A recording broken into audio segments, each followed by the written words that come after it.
The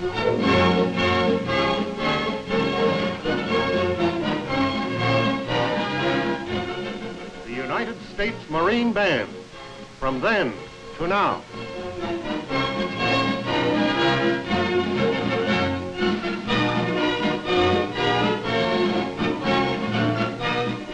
And here is the leader of the United States Marine Band, Colonel William F. Santelmann. How do you do, friends of the United States Marine Band? You know, so many of you have indicated an interest in the history of the Marine Band that we've decided to show you something about what the Marine Band looked like and sounded like in its early days. You know, we were formed by Act of Congress in 1798. And of course, the Marine Band didn't look and sound then like it does today. So to begin with, we're going to show you what the Marine Band looked like and sounded like probably back in 1798 when we first played Yankee Doodle, probably the oldest military song that we have in this country. Now to do that, we're going to have 3 members of the Marine Band, a drummer and 2 fifers, who are going to use instruments that were obtained from the Dayton C. Miller collection at the Library of Congress here in Washington, and they're going to play Yankee Doodle as it was first heard in this country.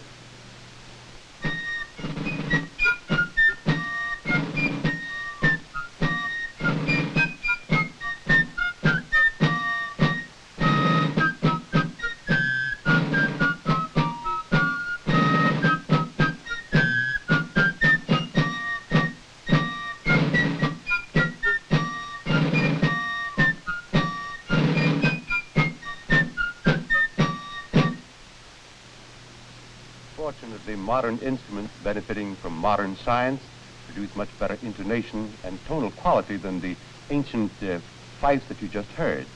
Now to demonstrate that, we're going to ask our Marines of 1798 to lay down the fifes and pick up the piccolos of today and play Yankee Doodle in its modern version, and I'm sure you'll see a great improvement.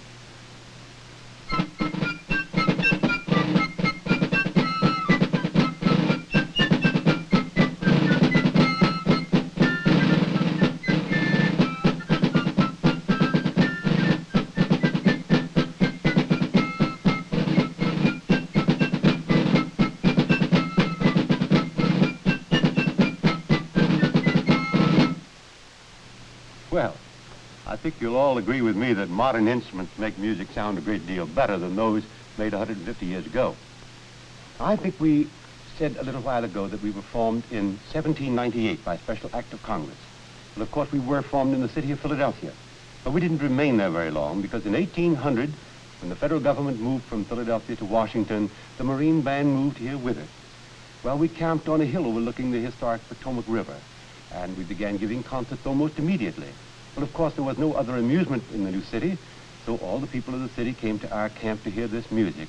And among those who came was a man by the name of John Adams. You see, he had just moved into a new building called the President's House, and it was just about a half a mile from our camp. Well, he enjoyed the music very much, in fact, so much so that on New Year's Day, 1801, the first time that he opened the doors of the White House for the citizens of the city to come in, he invited the Marine Band to provide the music for that occasion. And we have provided the music for every occasion since that time. And of course, music in those days, like it is today, is based pretty much on the popular type of music. But it wasn't the foxtrot or the samba or the rumba those days, it was the minuet. So we're going to play a minuet for you now, one that we feel quite sure was popular in the early days of our country and was undoubtedly danced to in the famous East Room of the White House. We're going to play for you now with the instrumentation of about 1801, the Boccherini Minuet.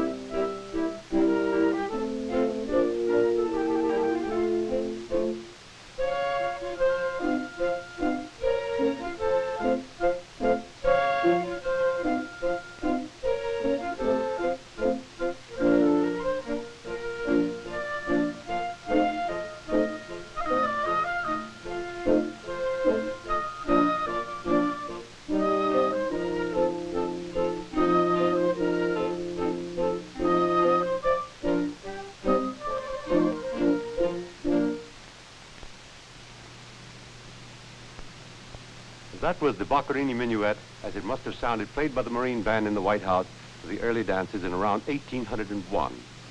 Well, now, you've just recently seen the Marine Band take part in a great inauguration, and we began our inaugural duty back in about 1801 for the inauguration of Thomas Jefferson. 8 years later, when his successor James Madison took over office, we again played for the inauguration, and then after the inauguration we played for the first inaugural ball. On that occasion we played marches that were written for and dedicated to the retiring president and to the new incumbent of the office. We're going to play one of them for you now, but I want to show you first of all a manuscript of the Madison March that was played on the same occasion. If you can look here, you'll see that it was composed by a citizen of the city of Washington and dedicated to his pupils. And then underneath it says, "This is the march that the president and his lady were serenaded with by the city band," that's the way the Marine Band was known as in those days, "the 4th of March, 1809, the day of his inauguration." Now we're going to play the Jefferson March for you.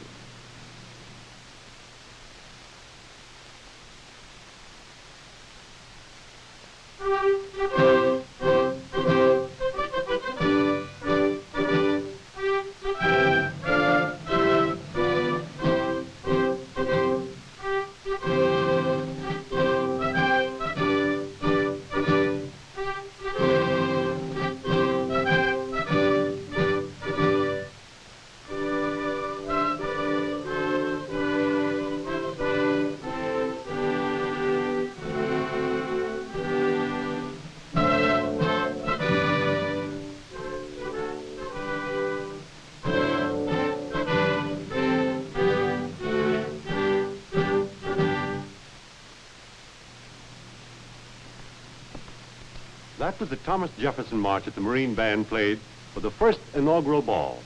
As you noticed, the bass instrument of that group was the bassoon. But undoubtedly, another bass instrument that the Marine Band used in those days was the instrument that I hold here. Queer looking thing, isn't it? But you see, this bears the title of a serpent or serpentine. Strangely enough, it's made of wood, covered with leather, wrapped, I should say, with leather, and it produces a very deep tone. Originally, it was called the bass of the bugle family because you used brass mouthpieces, you see, and undoubtedly it fit in very well with the instruments of the lower register. Of course, we couldn't use this very acceptably, and soon it was followed by another instrument known as the ophicleide. This is the instrument that followed the serpent. And as I said, it's called the ophicleide. Now, this was probably the first of the bass brass instruments used by the Marine Band. Strangely enough, it has the key system that was probably used by the clarinets of those days, and certainly the forerunner of the key system of the modern saxophone. However, it was played with a mouthpiece that was used by the rest of the brass family. I rather think that this was the forerunner of the big sousaphone that we use today. Incidentally, of course, this instrument has long since become obsolete because it was not mechanically the fine instrument that we wanted, but it did give the bass to the brass section of the band. Another instrument that was used at about the same time was known as the cornopian. That was an instrument that was the forerunner of the modern cornet. Incidentally, I want to tell you about this uniform that this man wears. This is the way the Marine bandsman looked probably around the year 1840.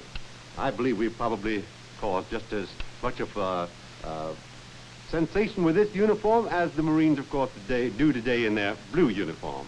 This instrument that I hold here, as I said, is the forerunner of the modern cornet. I know a lot of you are going to ask, well, how in the world do they ever operate with only 2 valves? Because we use 3 and 4 today. Well, the secret is this. The first valve merely lowered or raised the tone a half tone. And then this one would raise or lower the tone a full tone. Together, they changed the pitch a minor third, and in that way they were able to play almost the full chromatic scale. However, it was the first instrument to be made in this general shape, and of course was the forerunner of the modern cornet. Now, to demonstrate these instruments, we're going to play a composition written by one of America's foremost early composers, Louis Gottschalk of New Orleans. The composition bears the unique title of Pasquinade.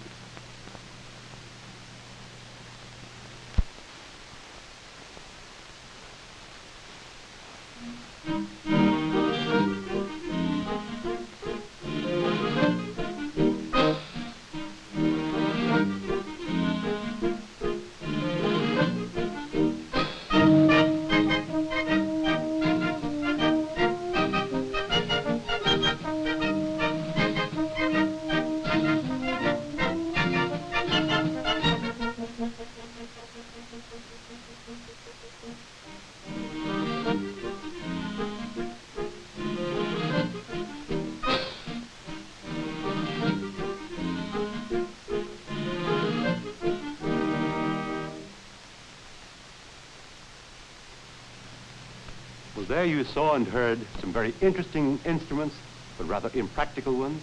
And because the fact that they could not answer the test of time, they soon became obsolete. Well, shortly after they were used, the Marine Band was given a new type of instrument, one that I think had a particular utility and was perhaps very good even for today's use.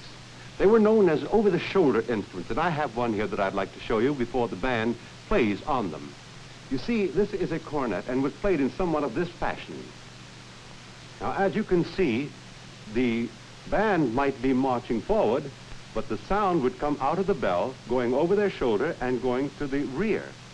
That was a great help to any marching unit that might be marching with them. And I know that even today, sometimes when we march on parades, our troops wish that we still had over-the-shoulder instruments.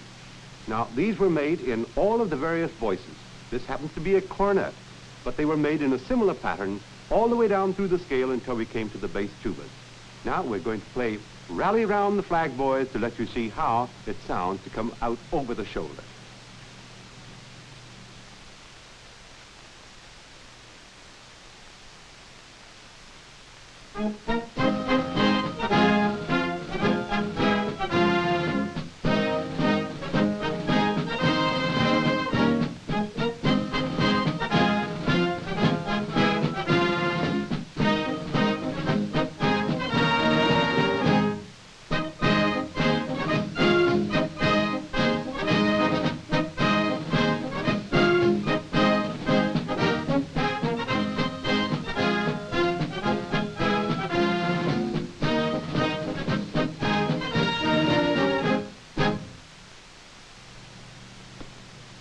That was Rally Round the Flag, Boy, or the Battle Cry of Freedom, whichever you'd like to call it.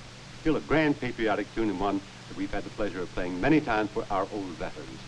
Now, following the era of the over-the-shoulder instrument, we came to another group of instruments that still have their influence on the instruments of today. They were the upright instruments, such as I hold here. Now, this is an alto, but they were also made in the baritone, tenors, and in basses. They were all upright instruments except the cornet. Now, even today, our tubas and our baritones and euphoniums are still built in this general pattern. So you see that the influence is still one we still keep. To demonstrate these instruments, we're going to have one of our boys play a cornet solo for you. And it's one that was played by the great Patrick Sarsfield Gilmore. Now, I know that that name is familiar to almost every young bandsman anywhere in this country. And I'm going to show you here an instrument that we're going to use for this cornet solo. This was the cornet that Patrick Sarsfield Gilmore himself used.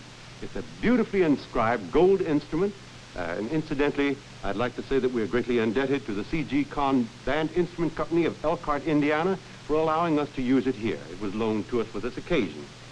Now, this instrument was probably used by Gilmore, who incidentally came to this country in 1842 from Ireland, and turned out to be one of the greatest virtuosi and probably one of the greatest bandmasters and showmen that ever appeared in this country.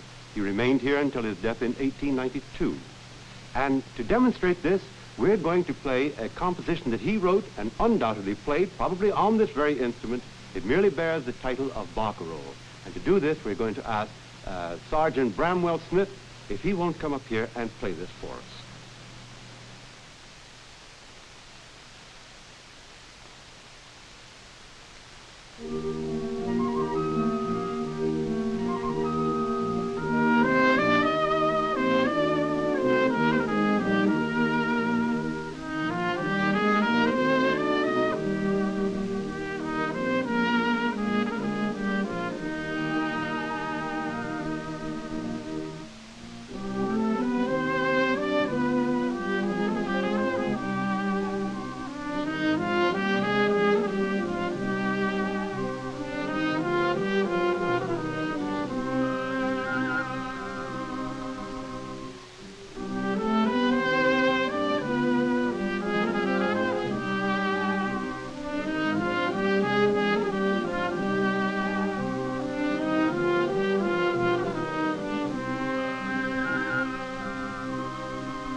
Well, I'm sure that Gilmore could not have made his beautiful cornet sound any sweeter than did our Sergeant Bramwell Smith.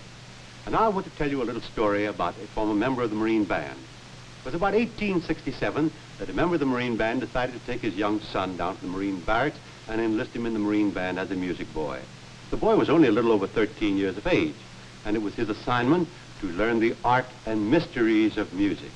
But evidently, music was not to be too much of a mystery for him, because by 1880 he had progressed to the point where he was appointed the leader of the Marine Band and remained its leader for the next 12 years.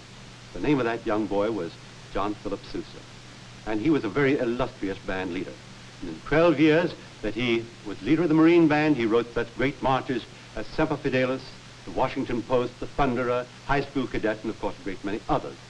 Now, I'm sure that there are many bandsmen in this country that associate his name not only with the great marches that he wrote, but for an instrument that also bears his name, the sousaphone.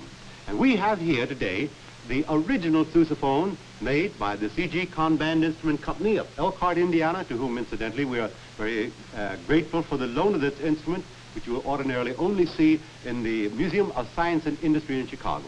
I think you will notice that in this particular case, the bell of the instrument extends directly upward rather than forward as the modern sousaphones do today.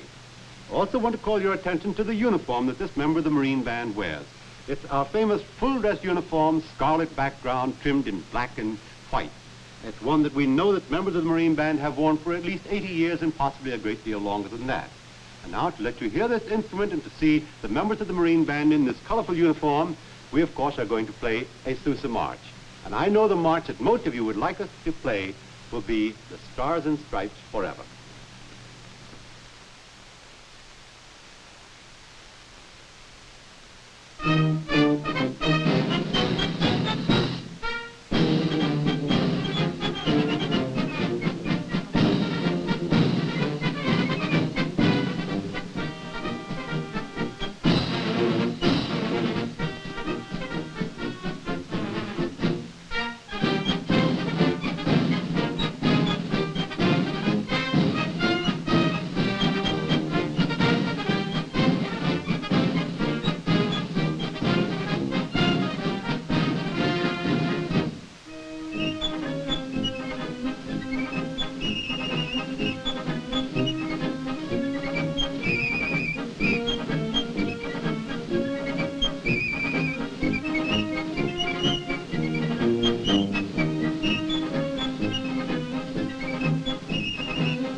Well, that was Sousa music at its very best. Most Americans think of the Marine Band as a concert band. I don't believe that very many of you realize that the Marine Band also performs as a full symphony orchestra. In fact, it's necessary for everyone who joins the Marine Band to be able to double on an instrument that can be used in an orchestra as well as a band. Now, that orchestra was first formed about the turn of the century and was organized by the man whose picture you see on the wall here behind me. This was the first Santelmann who served in the Marine Band. My father, Captain William H., who was a member of the Marine Band for 8 years and leader of the Marine Band for 29 years. It was under his administration that the Marine Band first went to the White House and performed there as an orchestra. And we're going to let you see and hear the orchestra as it would appear at the White House now. To do that, we're going to appear in the special full-dress uniform that is worn only there. You'll notice that it is also scarlet in color, but it lacks the gold braid, the white epaulets and aiguillettes that you will see in the band's full dress uniform. Now, the music we're going to play is the music that is customarily played when the president appears. It'll start with the presidential honors, the four ruffles and flourishes, and then, of course, Hail to the Chief. Now, Hail to the Chief is a song that first became popular in this country about 1812. We don't know when it was first used to announce the arrival of the president, but we do know that in John Philip Sousa's autobiography, he speaks about the fact that in 1880, when he became leader, that the number had been used since time immemorial to announce the arrival of the president. So now we're going to play for you in the White House uniform, the Four Ruffles and Flourishes and Hail to the Chief, as you would hear them played at the White House for the arrival of the president.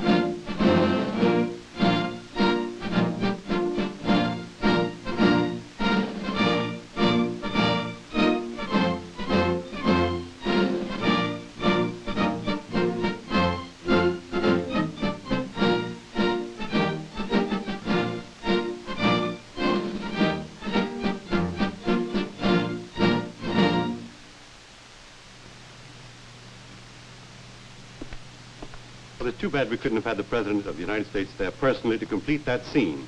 But that's the way the Marine Band sounds when it announces the presence of the Chief Executive. I said a little while ago that the Marine Band was formed in 1798, and of course that makes us well over 150 years old. Well, in those 150-odd years, the nation has weathered many a serious conflict, and the Marine Band is always taking its proper place in those conflicts. We have borne arms, we have stood guard, and of course we have always expressed the spirit of the nation musically. We're going to play next for you a song that perhaps expressed the feeling of a nation more vividly in wartime than any other that we ever had. It's the great Over There that was so popular in World War I and which really expressed the spirit of the Yanks as they were going over to France. Now, Over There, as the Marine Band customarily plays it.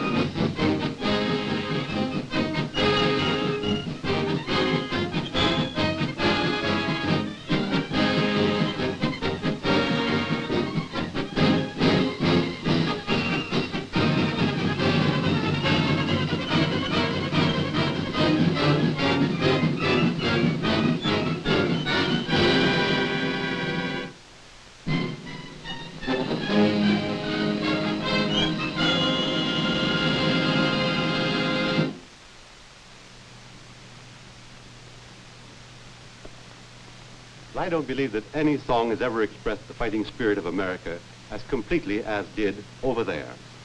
Now, the scenes that we have shown you today at the Marine Band have been of various sections, small bands, orchestras, and then larger bands. But in each instance, the organization has been in what we call concert formation. Now, the Marine Band, however, is a marching unit as well as a concert unit. In fact, this can be attested to by the fact that the Marine Band has taken part in every inaugural parade since the inauguration of Thomas Jefferson in 1801.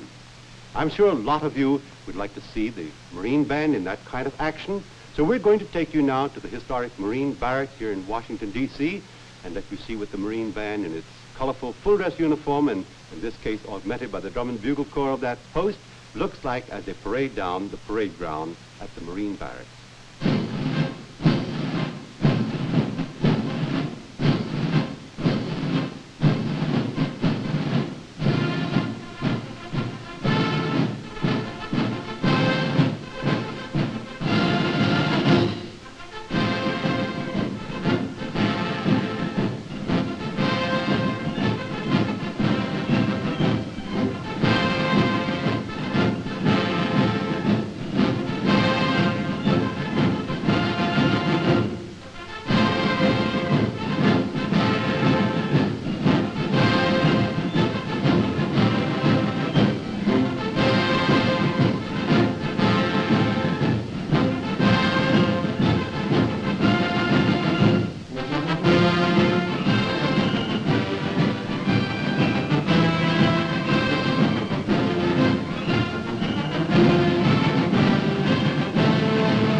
I'm afraid that's all the time we have now.